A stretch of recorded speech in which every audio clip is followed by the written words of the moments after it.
In this video, I will show you how to create a dashboard in Tableau. First, open your browser and go to the Tableau website, then log into your account. From here, go to your main dashboard where you can see different cards available. Click on the first card, which is the Salesforce card. A pop-up will appear, and you will see a button labeled Use Dashboard. Click on it. Another pop-up will then show up. In this section, you can type in the name you want for your dashboard.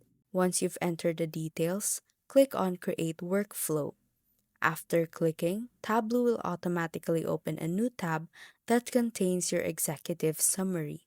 This is where you can start building and customizing your dashboard. Now, look at the top part of your screen where there's a row of menu options. Click on Dashboard, and from the drop-down list, select New Dashboard. On the left side of your screen, you will notice a panel labeled Objects.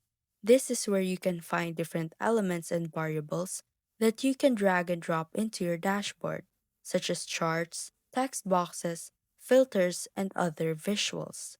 Click and drag the objects you want from this panel onto your blank dashboard.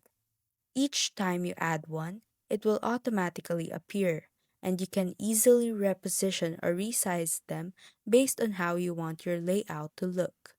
You can also mix different visual elements, for example, combine graphs, summaries, and filters to make your dashboard more interactive and easier to read. And that's how to create a dashboard in Tableau.